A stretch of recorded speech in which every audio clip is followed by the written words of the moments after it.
this is me. I work for thrv. I'm a growth partner there. thrv is a jobs to be done product management solution. We provide services and software that help you build high growth products with jobs to be done. It's training. It's a whole package. This is where you can reach me. So previous to this, I used to work at AOL as a product manager for Patch. I ran a consumer product for that. And before that, I was at a startup that AOL bought. And then I did my own startup, and basically this just means I've seen successes and failures at like small and big scales, and plenty of failures, which is why I like jobs to be done. So who here has heard of it before at all?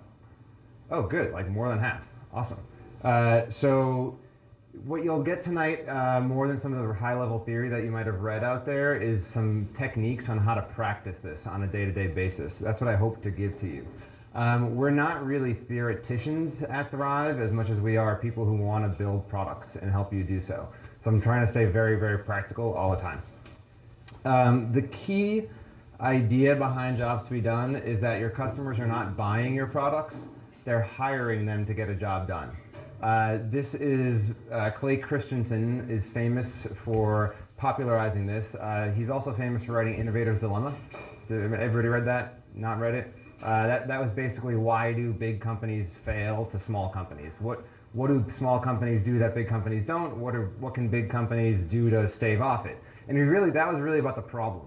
And jobs to be done is the solution to the Innovator's Dilemma. He talked a little bit about it in the Innovator's Solution, and then he had a recent book out in October called Competing Against Luck. That is all about jobs to be done. I highly recommend it. It's a really great read on the theory. And the key thing, once you understand what your customer's job to be done is, right, this isn't their occupation, right? This is what their goal or task is in either personal or professional life, is to understand that it's their struggle with the job that causes a purchase. Basically, you're trying to get something done, it's not working out, you have a problem, right? Everybody knows about user problems, and you're now looking for a new solution to get your job done better because you have struggle. And so what we're going to talk about today is how to precisely articulate that struggle and how to use it to generate ideas and do competitive analysis and all the things you need to do as a product manager before you even start building anything. We're talking about this now because Jobs to be Done has undergone a decade of research recently and has been behind a couple of really fast-growing products. In the medical markets, consumer markets, B2B, it's been used by some large companies to really great success. And what I'm really interested in is how do we make that process faster and easier for product managers to use. So that's why I come and talk to people like you guys. So to understand the success of jobs to be done, we first have to talk about failure. Who here has had a release or an entire product line or a business fail? Okay, great. So we're not alone here.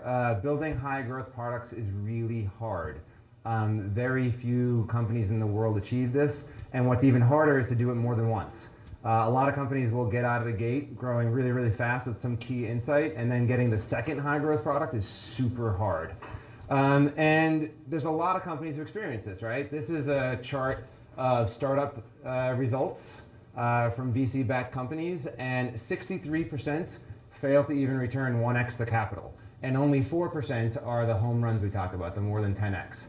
So most startups fail, and that's a proxy for new product innovation across the board. And it's also been studied why this failure happens. David Garvin at Harvard Business School studied this quite a bit, and he sums that up as the degree to which user needs were fully understood is the reason behind success and failure. And CB Insights did a survey of, I think, roughly 100 startups, asked them why they failed, did research behind why they failed, and the overwhelming answer was there was no market need. We often talk about this as product market fit, right?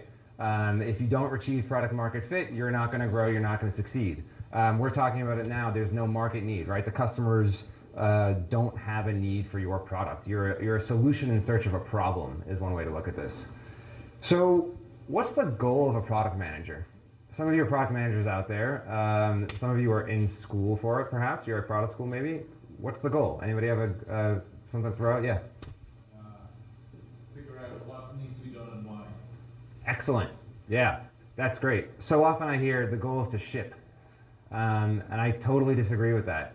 If you're not shipping the right things, then it doesn't matter. So what needs to be built and why is a really key part of the goal. One way to phrase that is satisfy customer needs better than competitors in your market, right? So it's you want to what you want to ship and why if the why is to satisfy customer needs, right? Does anybody massively disagree with this? Okay, great. So it raises a really, really important question. What is a customer need? And perhaps most importantly, do you all work in places where everybody agrees on what a customer need is and what your customer needs are? Raise your hand if you do. One hand. Problem. A problem. Yeah, that's a great idea. Yeah, it's a problem. But the question is, how do you know if that problem is severe enough that it's worth investing resources in? How do you know if it's felt by enough people? And how do you know if your new idea is a solution that's good enough, right? So this is what we're going to talk about. And we're going to do that by this process.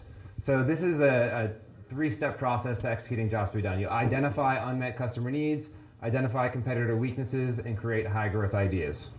And we're going to do this by telling a story about how you might beat Google and Apple Maps, right? They are dominant in their industries. They have tons of cash. If either company came marching towards your product line, you should rightly be fearful. They have all the resources in the world to crush you.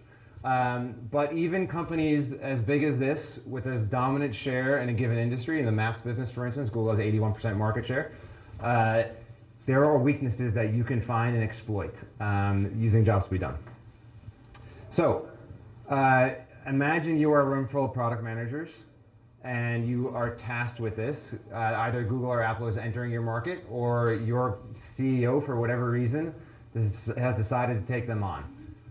What's the first place you might start with beating them? Well, you might sit around and have great ideas, right? Like, well, somebody must have a great idea. That's the way we're going to beat them, was a great idea. I would recommend that's not the right place. You want to start with what are the unmet needs in the market. And the reason is because our goal, as we just talked about, is to satisfy customer needs better than competitors in a market. So we already asked the question of what is a customer need. We know there's a lot of disagreement out there. But in order to understand that, I think we also need to know what a market is, right? There's also some disagreement about that. We've all done market sizing activities. Who here hasn't done a market sizing activity? Okay, great. So really common practice is to define your market as product price times the number of buyers, right? You find some proxy for the product you're developing. If you're in the maps business, you find other maps. How many of those have sold, and how much do they cost, right? So if you wanted to get into the MP3 player business back in, say, the mid-2000s, you might say, well, there's an iPod market, right?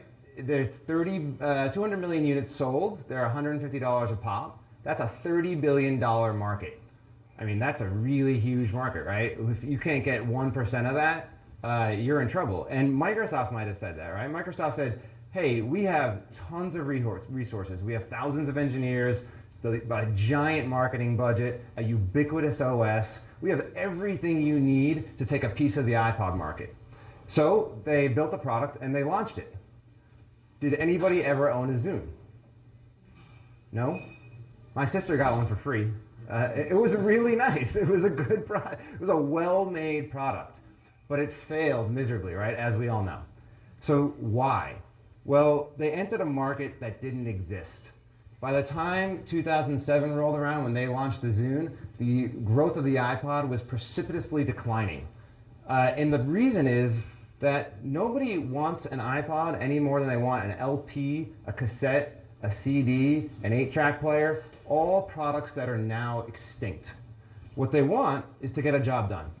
And in this case, you want to create a mood of music. Maybe you want to listen to music on the go. Maybe you want to curate music. These are some of the jobs that an iPod at the time got done.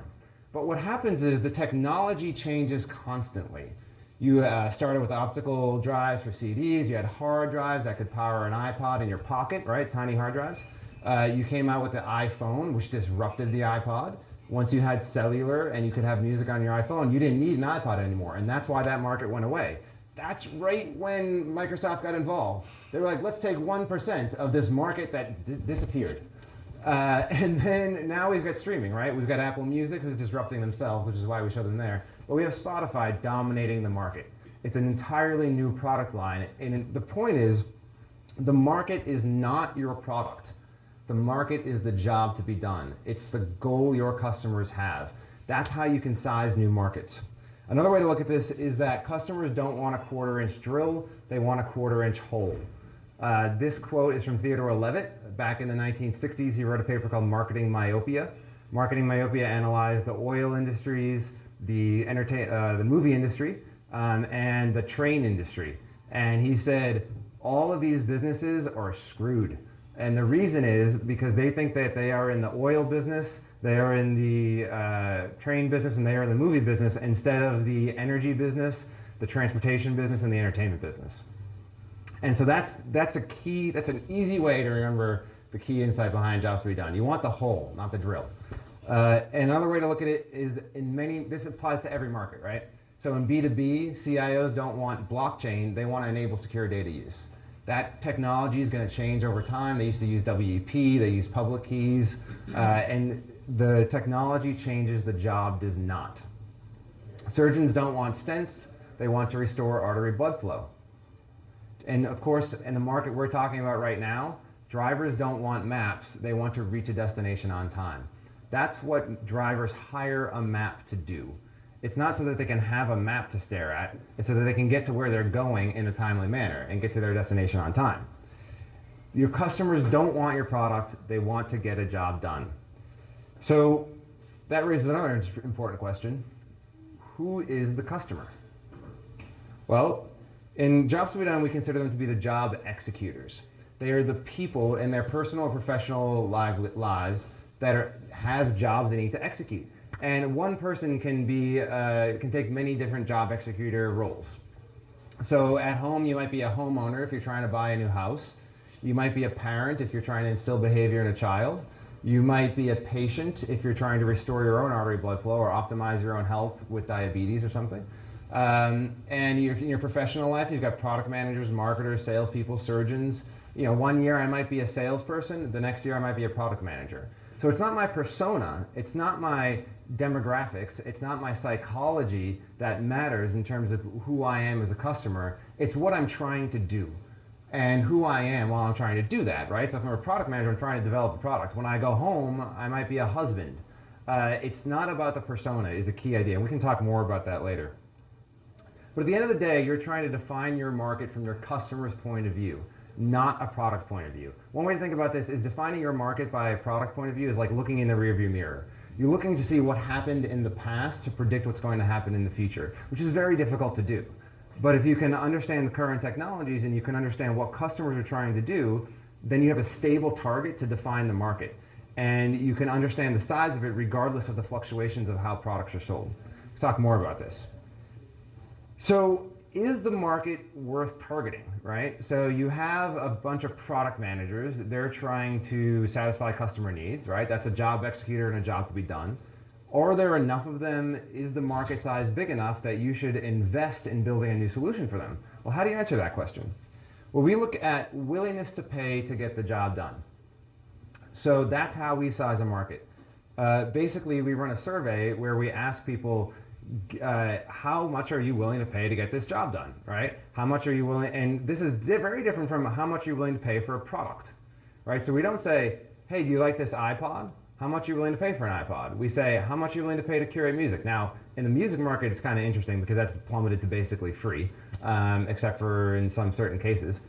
But we ask basically, how much are you willing to pay to get the job done? How much are you willing to pay at such a price it's so high you wouldn't even consider it? How much is so low it'd be too cheap to even think it would work well? And then a couple questions in the middle to bracket. We plot all that on a curve that we call a need curve. It's similar to a demand curve, but instead of plotting products, you're plotting underserved customers and their willingness to pay. And typically you get some notion of a broad market, right? The area under the curve is the market size. You get a low-cost market, right? People who are like, I wouldn't pay that much. And then you also can get a premium market. And so what you're trying to figure out, you're trying to optimize is the number of customers in a low-cost market, how much they're willing to pay. Maybe you should deliver a very low-cost solution for hundreds of millions of people, right? That's the biggest market opportunity. Or maybe you should deliver a very expensive product for a small number of people who are willing to pay a very high amount. This is a way to calculate how big the market opportunity is, regardless of the products in the market today.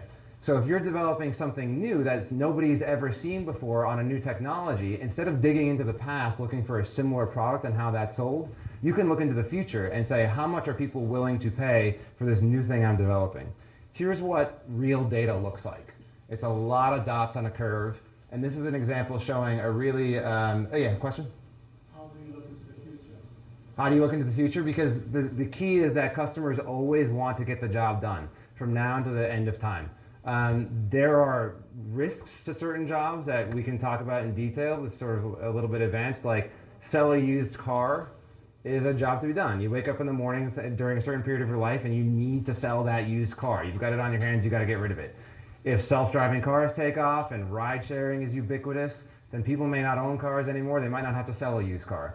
So this job that's been around for the past 100 years could go away. That's a sort of rare case where there's platform risk that we could talk about more. But if you think about curate a mood with music, or curate music, or create a mood with music, that's been around since the first person tapped on a rock, right? And it's never going to go away.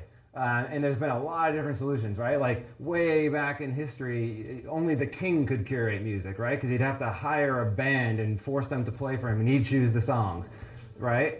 But then the solutions change. And so whatever somebody, the fact that somebody wants to get a job done today means they will very highly likely want to get that done in the future too. And that's how you can see what the willingness to pay is in the future. Yeah. I'm just trying to, I'm a little confused. What does each dot represent? One person? It represents one response to a survey. So each person on the survey answers 5 different questions, and we plot them all. What were the questions? Can you tell us? Yeah, there are ones I just told you. How much you're willing to pay to get the whole job done? How much is so expensive that you wouldn't even consider it? How much is too cheap that it probably wouldn't work well? And then the middle is how much feels like a bargain and how much is like a little bit expensive, but it would be worth it to you. If I understand the line, that's supposed to represent at... That's a trend line, yeah. Market, right? Yeah. Like the I part. This job, in fact, this is reach a destination on time. Okay. So, which is interesting because most people use it for free today, right? But it turns out there's a premium market there, and it's probably something like sales professionals or something like that, people who make money when they get places on time. So how do you calculate underserved customers then? How do you get that number? That is not here. Underserved customers? Oh, this is based on, okay, so we're getting deep into it. So underserved means that the needs are important but not satisfied. I'm going to talk about this more, so we should probably just wait for that. Okay.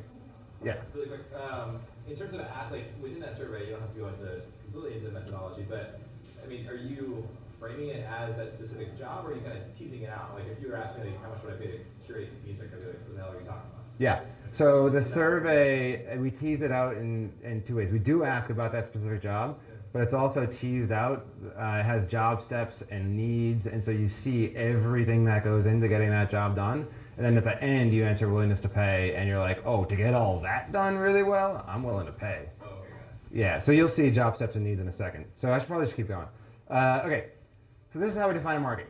A job executor plus a functional job. It's very easy to remember. It's very different from product price times number of buyers, right? So in the case of the story about beating Google and Apple Maps, our market is drivers and reaching a destination on time. Now, of course, they serve other jobs, right? You could look at public transit takers and their ability to reach a destination on time, or urbanites, people who are taking multimodal transit. But in this case, we're going to look at drivers, just because it's a good example. Okay, so remember, we have to satisfy customer needs better than competitors in a market. We now know what a market is. It's a job plus a functional job, or at least we have a definition that we can agree upon that's very clear and objective. Yeah, quick question? How you analyze need, like as a product manager, someone's product manager Yeah. is not a need analyst. Like he cannot, like if I'm developing some product, I cannot be 100% sure that I cannot reach out to everyone in market and Yep. gather the needs that okay, this is We're getting there. how we're going. I'm gonna talk about that specifically. So hold the question for a second. Okay. Okay, so we got to get back to this. So we know what a market is. To figure out this statement, we got to get back to what a need is, right? We didn't answer that question yet. So this is why we need to answer that question. There's no agreement on needs. We talked about that before. And typically we use proxies when we don't have agreement, right? There might be customer feature requests, sales feature requests, new feature ideas from various parts of your organization that you're shuffling into a series of requirements. Maybe people are horse trading during road mapping meetings. Oh, he got his feature, now I got to get my feature. We want to stay away from that. And then there might be new technologies, right? Oh, customers need augmented reality, right? Customers need virtual reality. Well, those aren't really customer needs. Those are just proxies. And the big problem is that they become variable product inputs, right? All these technologies change every single day. People's feature requests change all the time. The sales team's feature requests change all the time. And if you're putting variable inputs into a process, then you're likely to get variable results, right? This is a common thing, right? You take all these various inputs, you try to organize them in some way and create some priority out of them. You develop based on those insights and some hunches maybe, and then you launch, right? And then, we like to fail fast, right? So then we guess, we iterate, and maybe if we're in a startup, we call it a pivot. This process is particularly expensive, inefficient, and risky. I agree that it's gotten cheaper to build than ever before, but if you're generating ideas and designing it in a loop, making mistakes over and over again, it gets very expensive very fast. So how do we change that? Well, if instead of variable product inputs, we have stable customer needs, well, now we're trying to hit a stable target instead of a moving target, right? And that can lead to success. So in Jobs to be Done, we define a customer need as a metric customers use to judge how quickly and accurately they can execute a job step. So metrics are nice. Metrics are objective. They don't have opinions. It's hard to debate metrics. And so the metrics we use are speed and accuracy. People want to get jobs done quickly. They want to get jobs done well the first time. Basically, when a job goes off track, it's because something went wrong, right? Something was inaccurately executed, or it's going too slow, and it's not serving what you want out of that job. Often jobs have around 100 needs. This is really typical. You'll see why in a little bit when we talk about job steps. Okay, so we have a few questions. I'm going to get back to your question. We're still not quite there yet. Any other quick questions about what we just discussed? No? Keep going? Okay. All right. So we're trying to beat Google and Apple Maps. We know the job is reach a destination on time, right? This is at least one job that we can target. So in order to really understand the customer's journey through this job, where they might struggle, we break the job down into job steps. This tells the story of what a customer needs to do to execute the job well. And like any process, there are categories of job steps. If you think about it like a manufacturing process, if anybody studied Six Sigma or lean manufacturing, there's a definition at the beginning of the manufacturing process, right? What am I going to build? You need to prepare, right? Maybe you need to gather materials, set up procedures. You need to prepare to execute whatever you're doing. You need to actually do it.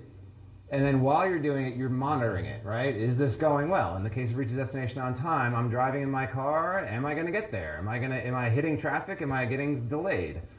You need to modify what you're doing, right? So in the case of reach a destination on time, I might need to change the route I'm taking, right? I got to get off the highway and take a different route because I hit traffic. And then you need to conclude.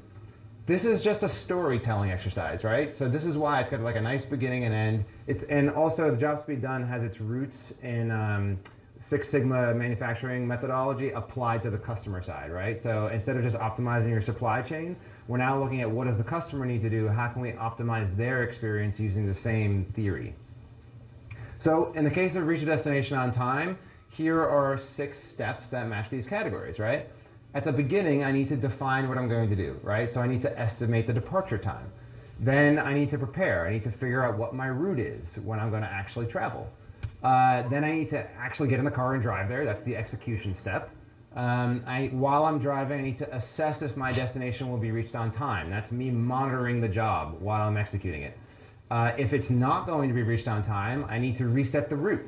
That's my modification. And then finally, when I get there, I need to park the vehicle. That's conclusion. After interviewing customers about this job, which we can get to talk about in much more detail if you like, we determined that there were 16 steps in the job of reach a destination on time. Now, if you were to read through these, you could feel yourself going through these steps when you tried to drive somewhere and get there on time.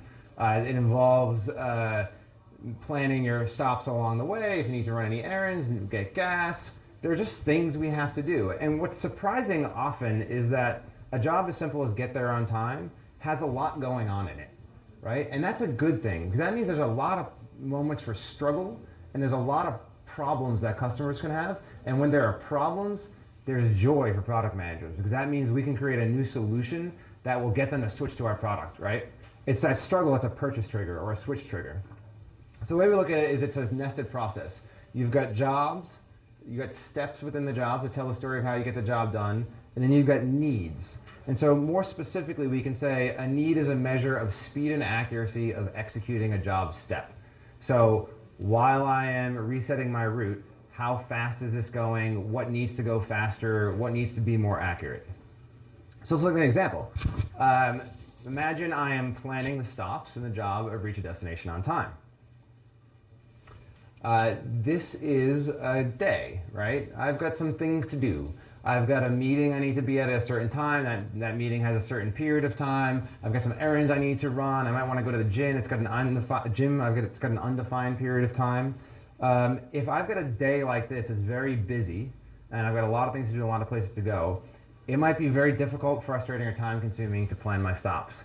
So this is what we ask customers. We say, what's difficult, frustrating, or time-consuming about a job step? That gets them complaining. We start to hear customer needs. And in this case, there's one need, which is to determine the optimal sequence to make planned stops.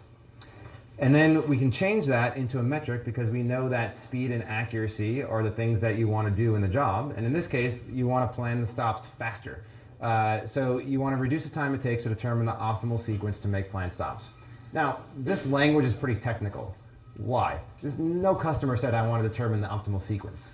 We turned it into very precise language because what we're trying to do is create agreement among the team, among developers, designers, product managers, about what the customer need is. The more precise it is, the more measurable it is, the more everybody can come to an agreement on it, and we don't debate about what the customer needs.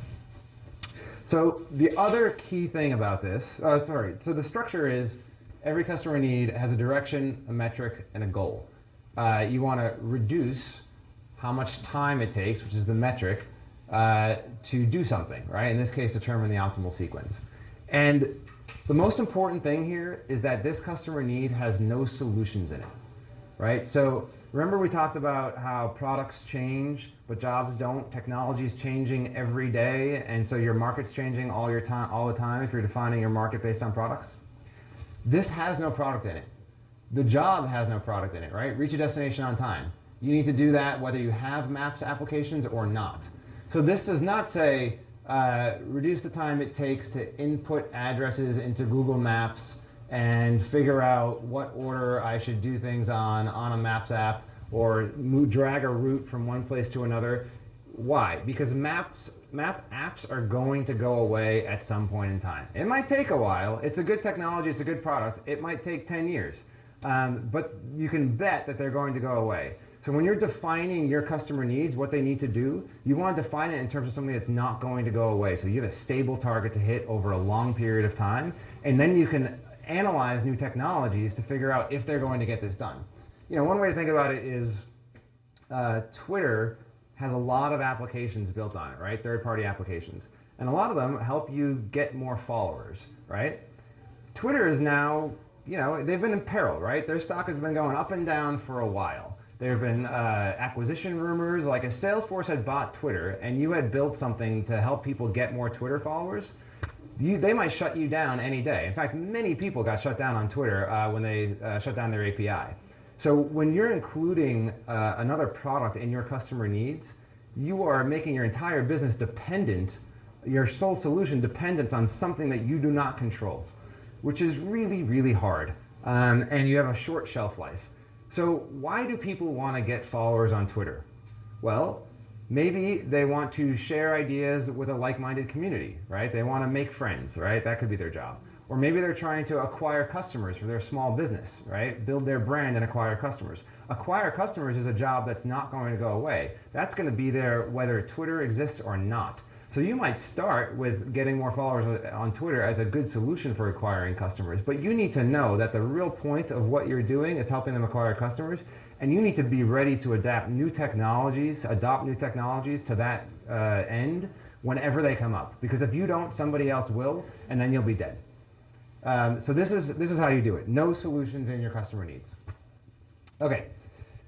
This is another example. In the job of enable secure data use with the job executor of a CIO, they need to reduce the time it takes to determine the referential integrity of data. That also has a direction, a metric, and a goal. And you remember we talked about there's 100+ needs, right? There's a lot of opportunity in a job for things to go wrong. That's because of these job steps, right? Every job step has roughly 6 to 10 needs. There are 6 to 10 steps in a job, and sometimes 16 as in reach a destination on time. So they add up fast. There are lots of places in a process where things can go wrong, and you can find struggle and build something new for that. And the customers want to get the whole job done. So you can watch markets move this way, right? So interestingly, Google has really moved to get the whole job done and reach a destination on time. So they started with maps a while ago. Then Waze got really good at reset the route as needed, right? A job step in the job of reach a destination on time. They bought them for a giant pile of money when they weren't making any revenue. Why? Because they knew that they had to get the whole market, they needed to get the whole job done. They probably didn't talk that way, but this is why job security is good. It's just putting a language on things that already make sense. Then recently, they've been launching parking features, right? That's part of the job. Right? Parking the vehicle is the last step in reaching a destination on time if you're driving. So it makes sense, right? So if you're Lux or you're Spot Hero, right, you better have your eye on Google as a competitive threat, right? They may not be finding parking spots for people today, but they're highly likely to do it. So you need to position yourself as, we're so good at this, you should buy us and not try building it yourself. Or they've got to figure out adjacent jobs that they can get into so that they can create a competitive advantage as Google horns in on them. Okay, so we know what a customer need is. It's a metric customers use to judge how well the job is going, right? What is an unmet need? This is where we're going to talk about how you know if the need is there, if you've covered enough of the market. So we define it as a customer need that is important but poorly satisfied. Right? This is what struggle is, right? I need to do this thing, it really matters to me, and I'm not satisfied with how well it's going today. If you go after needs that are satisfied, then nobody's looking for that solution, right? It's a lot easier to build something for somebody who's looking really hard to solve that problem than it is to build something for something they think is going okay and convince them that it could go even better, right? That's really, really hard. A lot of people say that there are latent needs. Right? Oh, customers didn't know that it could go even faster, and they didn't know that they wanted it this way, but I showed them. We actually take a different point of view. We think that the customer understands their problem really, really, really well. They don't know the solution. If they are a cook and they're having a hard time softening butter in time to get it into the egg batter at the right moment, they're never going to invent a microwave. They're not physicists. But they know that they have this problem of reducing the time it takes to heat something up so that it's ready in time, and they could talk to you all day about that. It's our job to figure out what the good solutions are, what technologies we should apply to that. So it's a little different take on, do customers know what they want? Okay, and customers will tell you. If you ask them about this need, they'll tell you if it's important, right? This means we surveyed customers. We found that 91% of them thought that reducing the time it takes to determine the optimal sequence to make planned stops was important. So we gave it a score of 9.1. Only 27% of our survey said that it was satisfied. So that gets a 2.7. And what we do to understand the whole job is we plot these scores on a scatter plot. Each one of those orange dots represents a need. And we can look at how underserved the job is. Somebody was asking about how we figure out the underserved customers. So these are the customers that answer that needs are important and not satisfied, right? So those are the people who are the underserved part of the market. The people who say that things are important and satisfied, they're not underserved. They're not struggling. Everything's fine with them. You're not going to sell anything to them. So Okay, so that's how we get a view of the whole job and whether or not there's struggle in the job, whether there's a market going after it. If all these dots are in the top left, right, that means it's a satisfied market. Probably the only way we get after that is to find an opportunity to build something really, really cheap that gets like 1 or 2 needs done that nobody else did. Like think about Google Docs, right? People were overserved with Excel. It's got millions and millions of features. It can do everything, but it wasn't very good at collaborating. There was a segment of the market that needed to collaborate better, but didn't need all the high functionality of Excel. So if you looked at that chart for them, it would probably be like a bunch of needs up here, and then maybe a few down here. They created a really low-cost solution that got these few needs done for a segment of the market that wasn't high-paying, wasn't bankers, wasn't actuaries, and now they're moving upstream. They're adding features to get more and more of the job done, and eventually they're going to disrupt the whole business unless Excel can figure out how to get even more of the job done, serve the needs faster, more accurately. You can see how this cycle goes, right? How people compete. So what are the dots here? The dots are needs. They are a summation of the respondents' importance and satisfaction ratings for each need in the job. So there's like 100 needs in the job, and so, yeah. Cool. Okay, so then we look, the difference in importance and satisfaction is the key, right? When there's a big difference, that means we have that means there's a lot of struggle and we have an opportunity to create a high growth product with a good solution for that. So we look at that difference, we weight it for importance, and we call that our opportunity score. In this case, reduce the time it takes to determine the optimal sequence to make planned stops has an opportunity score of 15.5. So this tells us that if we build something that can do this really fast and really accurately, there are people out there in the market that are hungry for it. They want it. They'll come and they might use our product instead of Google and Apple Maps. So remember, the struggle causes the purchase. Okay, so now that we've identified unmet needs, we've got to identify competitor weaknesses. I'm going to go pretty quickly now. So let's look at Google and Apple Maps. How would you analyze them from a competitive standpoint in a normal way? Well, you might do something like this. You might put Harvey balls in it, right? Well, Google Maps has more features than Apple Maps, so it's better. Our new product has only 1 feature in it so far, so it must be worse. And then you start to play feature catch-up. Well, we got to build everything Google Maps has in order to match them. This doesn't really work because customers don't want features, they want to get the job done, right? It doesn't matter how many features it has. Think about Pandora.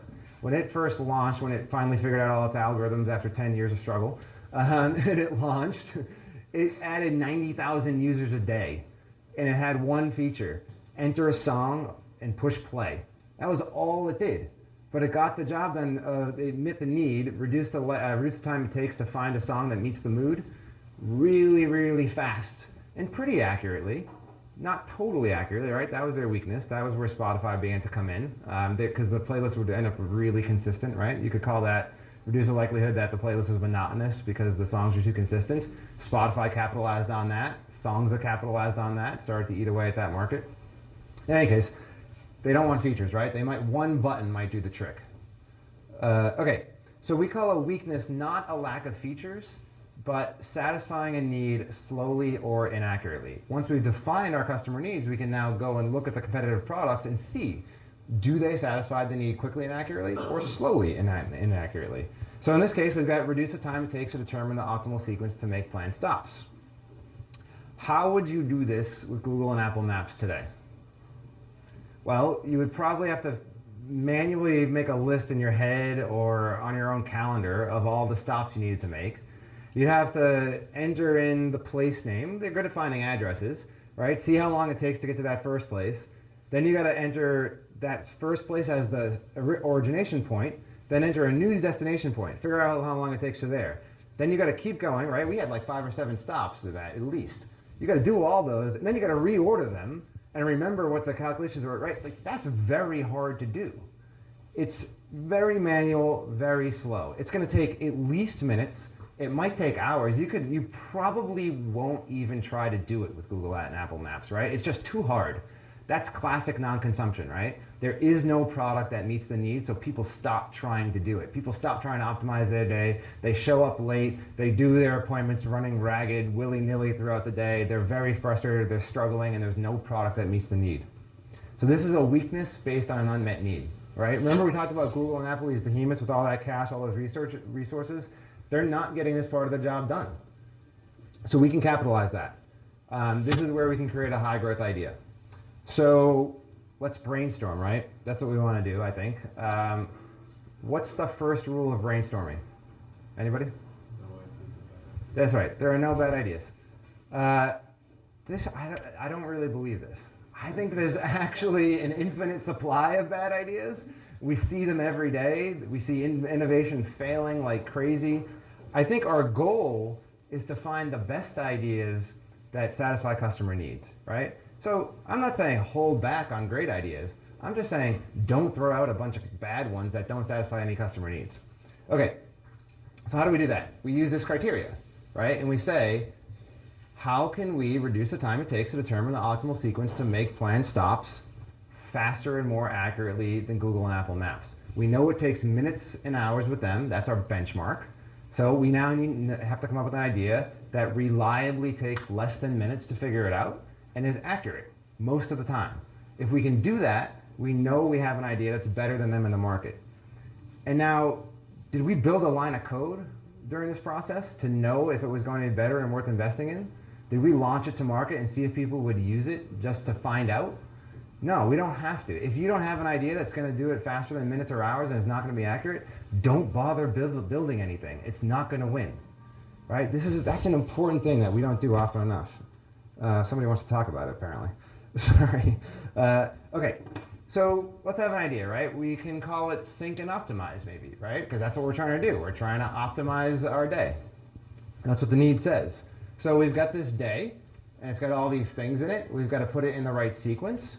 We can pull in calendar events from our calendar that already have destinations in them. We can manually enter some other things we might want to do with locations. And we can add a little optimize button in the top right corner. If you tap it, an algorithm figures out what the right sequence is. And now you've got a nice feature with only one button that optimizes your day for you. And it did it in only seconds. Now, it's easy to have the idea. The hard part is the algorithm, right? So you still have execution risk. But at least now you know when you're trying to execute this, you're executing on an idea that stands a chance to win in the market. And that's what matters. Right now you're not going to fail and iterate and pivot again and again and again with some endless moving target, right? You have a stable target, that customer need, and if you can make that algorithm work, if you can make the user experience understandable, you know it has a real fighting chance to win. Okay, so we've reduced the time it takes to meet this need from minutes to seconds with that feature. And customer value is getting the job done faster and more accurately. So you can now look at different releases and see, am I delivering value into the market? Am I meeting this need faster and more accurately? If you're not, go back to the drawing board, have better ideas. If you are, go forth and conquer. And we got charts that tell you about how to, how you're going to quantify your growth. Okay, that's it. It's kind of a lot. We got questions now? I think Richard just worked out we got time. Okay, yeah. So one of the big challenges I've had is there's so many tools out there like this. Yeah. Different ways that you can put your attention and your time into. How does this fit in with the rest of the toolkit? Yeah. What other things do you use to go around this? Good. So do you mean from a methodology point of view? Yeah. So I think of this as the stuff you do before you start your development cycle. So you've got Agile, right, which is a great tool in the toolkit. And I think of that as how do we organize our development process, the actual building of it, to get things to market quickly and not emphasize requirements to the point of we can't make decisions on the fly, right? If you have customer needs that you're working on and you have ideas that meet customer needs before you begin your Agile development process, well, now you can be agile with a stable goal, which is really nice, right? With lean customer development, I would say that this is different. I would say that this is a different option. Right? I've done lean customer development in the past, and the thing I struggle with a lot there is when I'm doing the interview, I'm kind of like, hey, here's this problem. And people are like, yeah, that's a problem.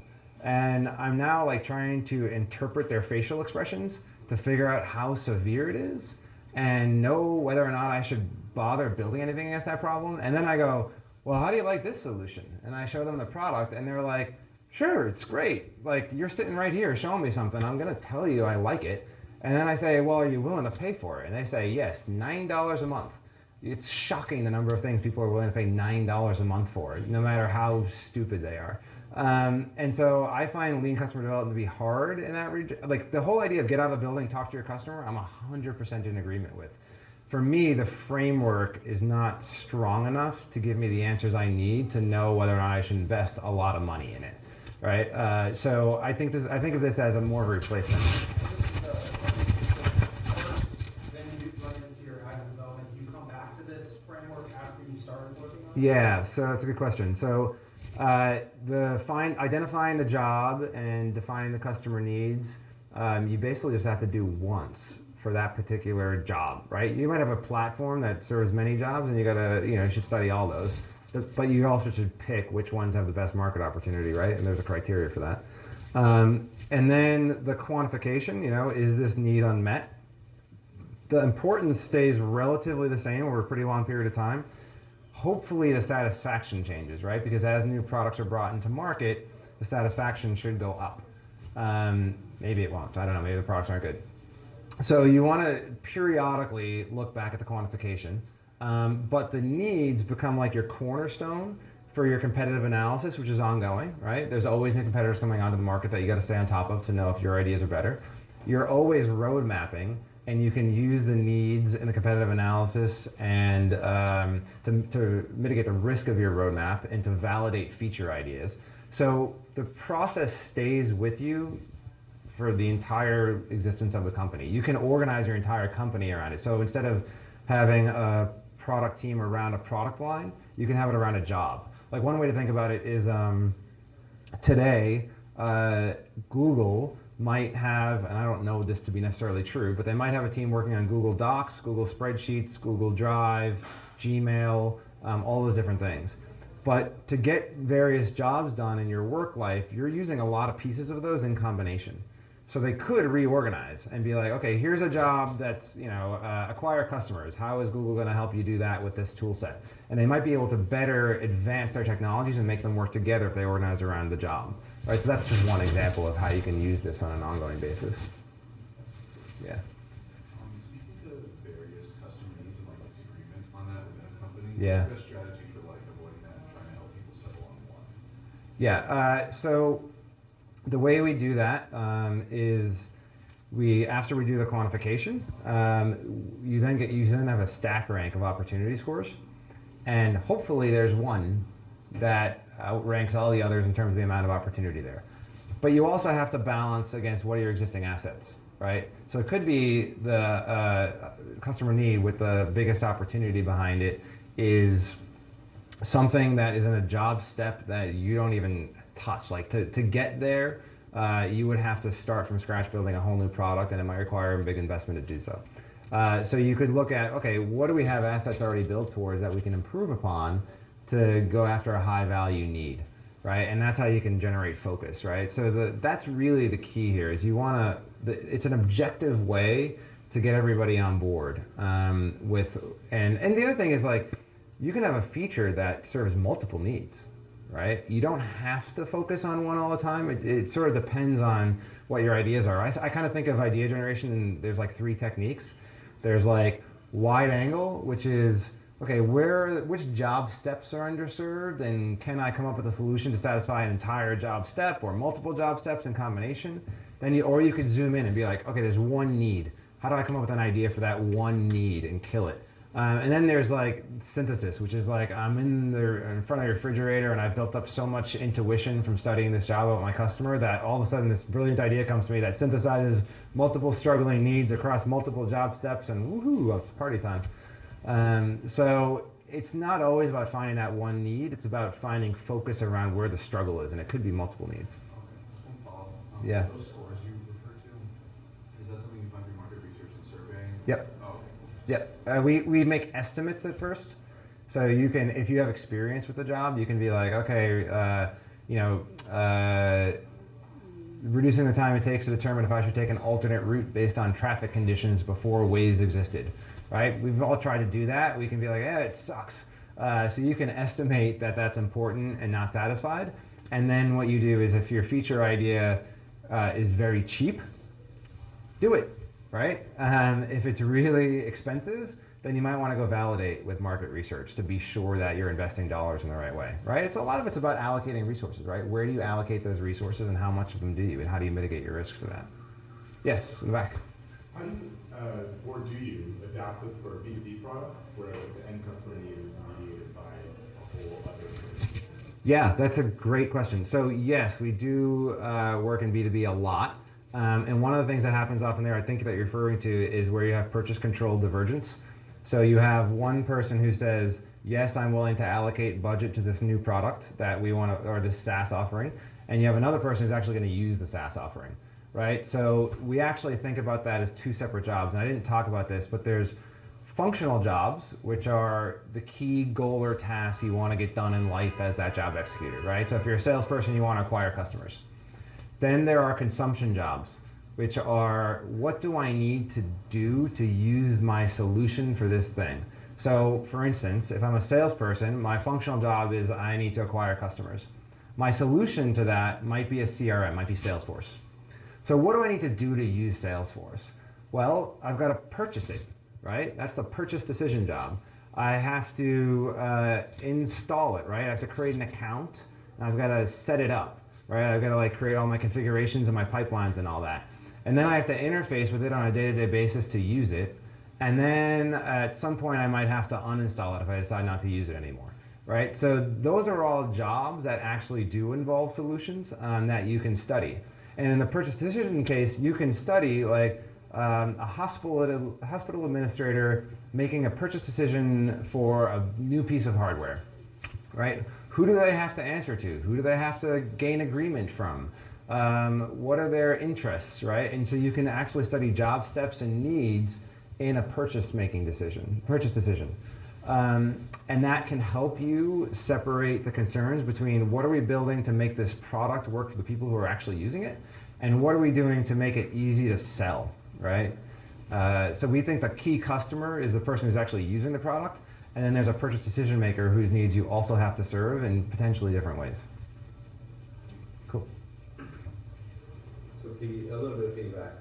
I've been in the B2B SaaS world forever, and I'm fascinated when you start talking about, how willingness to pay. Yeah. And you're going to research that can get there. I want you to talk a little bit more about maybe in the B2B context how you've done that, because I've attempted to do it and it only resulted in a lot of garbage in, garbage out results for market sizing, right? Yeah. If you don't get that right, it can have orders of magnitude effect on your market sizing. Uh-huh. So what happened is like I'd ask existing customers willingness to pay objectively, and typically they're not stupid and they say something low because that's what they want me to charge them for it. It's something low, right? Right. So at one point then I thought I was getting smart and I said, well, just remember, the more you're willing to pay, the more likely we are to build it, right? That didn't work either, because then they started giving me crazy high numbers that were fictitious to get me to build it. Yep. But then in reality, when my sales team went out there to go actually sell it at that price, customers were laughing at them like, are you on crack? Right. It's nowhere near worth that. Right. So I'm really curious how you've approached that willingness to pay. Yeah, totally. So there are a couple of things. One is we don't survey just our own customers, right? We survey anybody who's trying to execute the job. And that's good for a couple of reasons. One is they don't have a relationship with us like, well, are you going to build this thing to serve this need? And two is we want people who are using a variety of solutions to get the overall market satisfaction with the need, right? So if I only survey my own customers and they all say they're dissatisfied, all I know now is that they're dissatisfied with my product. And they've already switched to my product, right? What I'm looking for is what are the switch triggers. So I want to know, what are the people who are using the world of other solutions, where are they dissatisfied, and where can I build something that's going to get them to switch to those crappy solutions to my great solution? You know what I mean? How do you reach them? How do you reach them? Much harder. Yeah. Order of magnitude. We use a market research firm. So there are market research firms that you pay money and you give them criteria and screeners and they go out and they find these people for you. Yeah. So it's a dollar solvable problem. Can you talk a little bit more about that though? Because I feel like asking somebody to speculate on like future decision that they would make about paying for the solution that they've never, or like for something to satisfy a need. Like, can you talk more about that kind of like survey methodology? Yeah. So we don't tell them what the solution is. we just say, imagine there was a solution that would do this for you, right? And we also, to anchor them, we ask about costs of getting the job done today. So a really clear example for this, and I use this example because it's so obvious, but it applies to other cases. If you ask somebody how much are they willing to pay to acquire a customer, number one, they have a good answer because they know how much a customer is worth to them, right? So if they could instantly get a customer today, right, they're probably willing to pay somewhere between 10 and 20% of their revenues of that customer to get them, and they can calculate that, right, regardless of what the solution is that they're using. Also, we ask them, what are their costs today? And so we'll put line items in, right, of suspected costs. We'll be like, existing software, how much are you paying for that, right? They write that in. And then we will say, like, people to help you get this job done. So now they're tallying, like, salaries for salespeople, right, in acquiring customer. They enter that in. Maybe physical products, hardware, whatever. Well, it depends on the job. We'll enter in line items so that they write in cost, right? So now they look at it and they go, oh, this is what I'm currently paying to get the job done today. Well, maybe I'm willing to pay a little bit lower because I don't like them spending so much money. Or maybe they're like, I'd pay even more because I really need to get this job done. It's super high value to me. Like typically, that's what the premium market is saying. They're saying, even though I already pay a certain amount of money to get this done, it's way more valuable and the existing solutions aren't getting it done, so I'm definitely willing to pay more. The low cost is saying, I'm unhappy with how much I'm paying today. I would like to pay less to get this job done. So that anchoring helps a lot to put them in the right mindset about what they're actually willing. And then we break it down by job step too sometimes, if we have to. Yes, in the back. You mentioned a couple of questions that you base this on. Is it 5 core questions? Or The willingness to pay? yeah, is there a set of core questions that you ask your customers? Yeah, it's, well, first of all, you have the whole job survey, right? Asking them about all the needs. So now they're in the mindset of the job. There's the cost questions, right? What are your current costs to get this job done? Enter the line items. Then there's how much are you willing to pay for the perfect solution that gets every single one of these needs done to a level of 5 where you're extremely satisfied. Then there is what's so expensive that you wouldn't even consider it. Then there's what seems sort of expensive, but you're willing to pay it, feels good. And you basically bracket down, right, so that you get the wide range. And then the trend line is what the key is. How many customers do you survey to have a good sample size? Yeah, that's a good question. So it depends on, so there's the typical, like, it depends on how many job executors there are in the world, right? Normal survey dynamics. And then there's level of risk the company is willing to endure. So if you're a really big company that's going to invest $100 million in your next product line, then survey 800 people. But if you're smaller and like it's not going to be a massive investment, then survey 150, right? Like we get good results out of 100 to 150 pretty regularly. And if you go on like SurveyMonkey and do that math, that what you end up finding is that I'm talking about like a 10% degree of uncertainty, which is okay because we're translating those responses into those opportunity scores, and a 10% change is like 1 point. Everything above a 10 is unmet. So if it's 17 or 16, who cares, right? They're struggling. You know what I'm saying? Do they want to do like face-to-face interviews? Nope.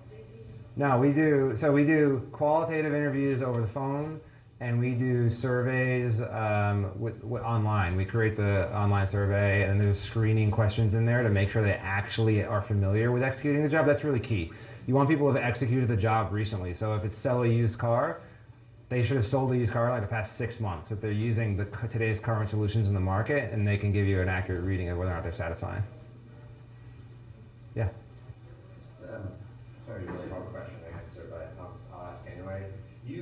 Your presentation started at the point that the job to be done was understood. Yep. Do you have any tactics for how to go about the research of finding the jobs to be done that are potentially the most painful? Yep. So it's an interesting question. So sometimes it's really obvious, right? If you're targeting salespeople, it's acquire customers.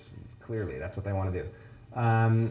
Then you can, so if you are starting from scratch and you're like, I really don't know why people are using my product, I don't know what goal they're achieving, you can ask them. You can say, so why do you use this?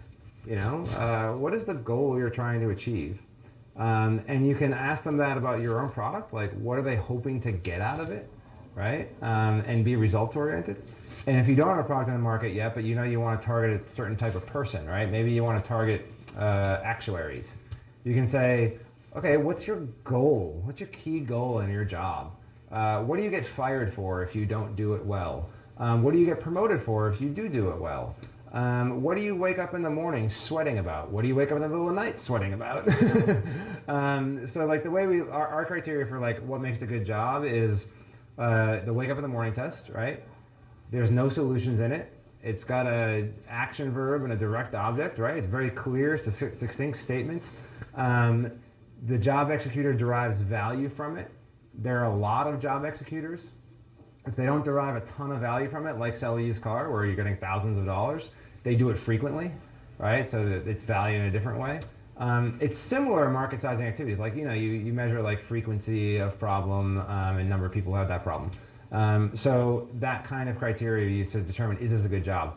There's a whole other question about level of abstraction, which I touched upon a little bit with the sell a used car example. And if self-driving cars develop and ride sharing, then you don't need to sell a used car anymore. That's a technology risk question. Or platform risk question, you could call it. So another example of that, I can't think of one off the top of my head. Sell a used car is a really good one. But you also have level of abstraction. Okay, so one example of a level of abstraction is that the ultimate job that you could ladder up everything to, because you say, why do you use this product? Well, I use it to acquire customers. Well, why do you acquire customers? Well, I want to make money. Why do you want to make money? So I can afford my lifestyle. Why do you want to afford that lifestyle? Because it makes me happy. Everything ultimately ladders up to, I want happiness. But what do you build for that? You just like dole out heroin? Like it's really hard to figure out what you can actually build there. So you want to set the level of abstraction at a place where it's close to a product that you can start to imagine there being a solution there and things you can break down to some level of specificity while not having solutions in it that are at risk of going away in the next 3 years, that kind of thing, right? So that's a game that we work a lot on. How do you set that right level of abstraction? How do you go from understanding the job and break that down into steps? How do you take those steps into like features for an actual? So you go to the needs. You figure out what the unmet needs are, right? What are the important needs that are then not satisfied? Now you have a target. Then you analyze your competition to see how fast and accurately they're serving the needs, right? And by competition, I mean any existing solution in the market, not just similar products. And now I have a question, right? Which is, how do I serve this need faster and more accurately than the existing solutions? I ask that question of the engineers, the designers, the product managers, everybody who's smart in my company. And we sit there and we try to have a focused idea generation session where we're trying to answer that question really well. Then we come up with some solutions. Now we analyze those solutions for risk, right?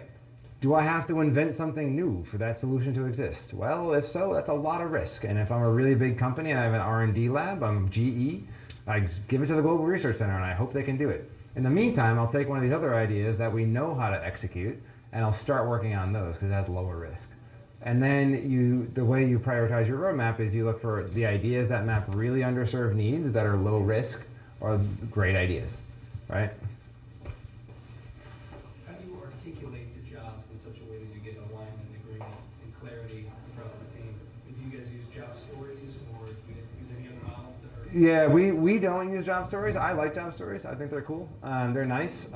We use the job steps, and the needs. We spend, in day-to-day practice, we spend most of our time on the needs because the jobs are pretty high level and clear, right? And the other way is you use the customers themselves for the job language. So, we'll be like, if it's really important that we all are on the same page, right, and there's disagreement, we'll go interview customers about it. And we'll be like, is acquiring customers the way you talk about your goal? And they might say, no, it's getting new business. Right? And so, okay, great. So we know our customers want to get new business, right? Let's all agree that that's what they told us and it's fine. At the end of the day, the language matters in terms of gaining agreement among your team, but all you're really doing is putting a construct on top of the world of things that are already happening. You're creating a model to better understand it. So is there one articulation of the job of acquire customers that is the way to phrase it and everybody's doing it the same way and that's the only way you can talk about it? No. right? There's probably 100 different ways to phrase all those needs in there, and you could call it get new business, get new clients, you know, yeah, increased revenue would be slightly different, right? Because that's not just acquiring a number of customers, right? Yeah. You could sell more, you could raise your prices, you could do all kinds of things. So the concept is what matters, right? That you're empathizing with your customers, what their key goal is, and you're using the language to create precision across your team. Cool. Good? How do motives and context play into this? Do you look at all, like, when I'm a parent who's dealing with a frustrated child, Yeah. that's when I encounter this problem because, Yeah. So, yeah, we look at the job executors. Okay. Right? So when I'm a parent, for us, it's just parents are the job executor. It's just a little bit simpler for us to think of it that way rather than trying to think about because basically, like, if you're building a product to instill a behavior in a child, you're not really worried about when your parent is a salesperson acquiring a customer, right? They only care about instilling a behavior in a child when they're exercising their will as a parent. And then we inherently think about the fact that, like, people have a lot of anxieties in the world. There's a lot of things they can be worried about, which is why speed and accuracy matter so much, right? You don't want to spend time executing the job because you get so many other things going on, right? You're a job executor that's got you're a job executor in many different contexts, right? Different kinds of job executors throughout your day. So if I'm asking you to spend a lot of time with my solution to get your job done, you're like, oh, God, I don't want to do this, you know? So that's how we think about it. We also think about emotional jobs, right? How do you want to feel and be perceived while you're executing the job? So if you're a salesperson, you want to avoid being perceived as slimy, right? Or as unctuous, right? If you are a surgeon, you want to be perceived as a healer. And you want to feel confident when you're walking into surgery. So we analyze those as well, and there are ways that those affect the customer experience that we're going after. Yes. Oh, sorry. So what happens if you can't fit the criteria of that job? Sorry, can you rephrase that? Fit the criteria, you can't do the job because the job is so difficult, too complex for you. Oh, for the job executor or for me as creating a solution? Yeah, I mean, that's a good question. Like, maybe you shouldn't get into that market. Maybe you should go acquire another company that already has a bead on it. Maybe you should hire some people who have PhDs in it. You know, it's like that's the tough part, right? Like, solutions are hard to come by. What we're trying to do is frame the question so precisely that the idea of the solution comes faster, and you have really focused ways of understanding if that idea is on track or not. But actually knowing how to develop the solution, you still got to have, you know, people who are good at stuff. Yeah. Okay, you got a follow-up question? Yeah, my question was just where can we get additional resources on this? Oh yeah, thrv.com, thrv.com. We got a blog where we've written a ton. There's another talk similar to this on there. I've written a bunch of case studies analyzing other companies. You can always email me, follow me on Twitter. At Jared Ran, JaredRan. My email is jared@thrv.com, thrv.com. It's what we do, right? We hang out and work with companies on this stuff, so I'm happy to talk about it. Cool. Yeah, Jared, Jared, D as in dog, @thrv.com. I'll leave a stack of cards here, too. Yeah. Oh, and I have a slide about that. It's going to take a second.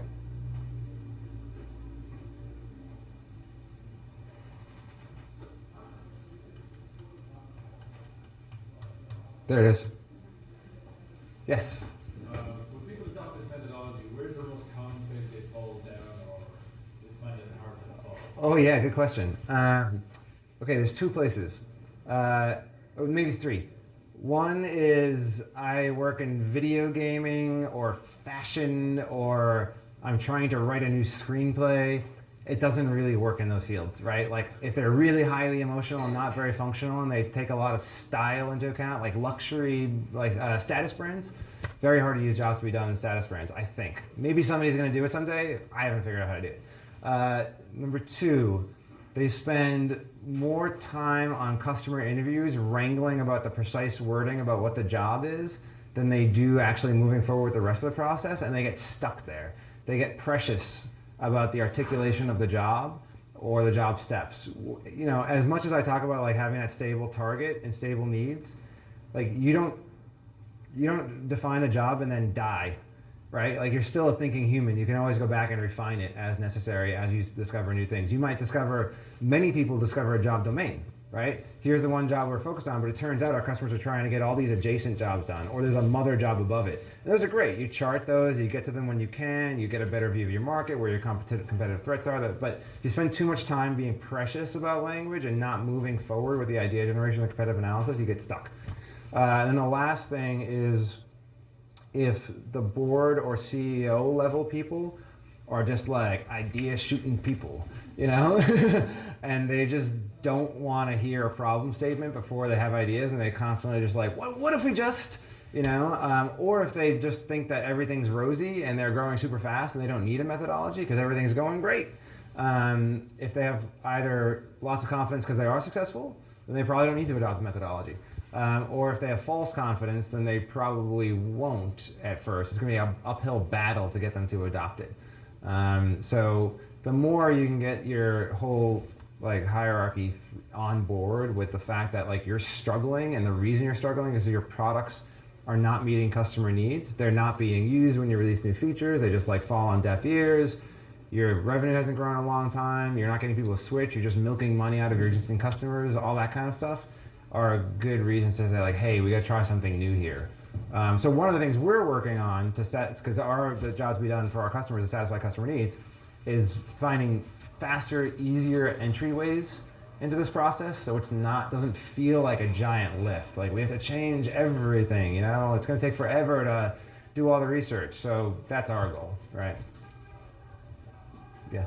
Can you think of some like real-world examples where product managers apply this and what were the thoughts? Yeah. So one example is the stent, which is a medical device that opens up your artery when it's clogged with cholesterol. And the state of the art before that was an angioplasty balloon. And this company called Cordis did this method. This was a while ago, in the mid-2000s, I think, or early 2000s. And they identified that a need was reduce the likelihood of restenosis. I mentioned that later. Restenosis is when the artery collapses again after you've opened it up. So they were focused on refining the angioplasty balloon. The angioplasty balloon went up there, opened it up, and they took it out.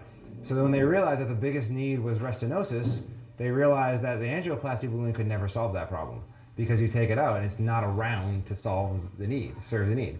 And so that led them on the track to develop the stent, and it was the fastest growing medical device in history. And they sold it to Johnson & Johnson for like $3 billion. Yeah. So, so if you're a product manager, this is more for companies that are trying to find an unmet need and then come up with a solution, but less for companies that already have a working solution and trying to optimize it, right? Well, you can use it to optimize your existing solution. There are two things you can do if you have a solution out there in the market.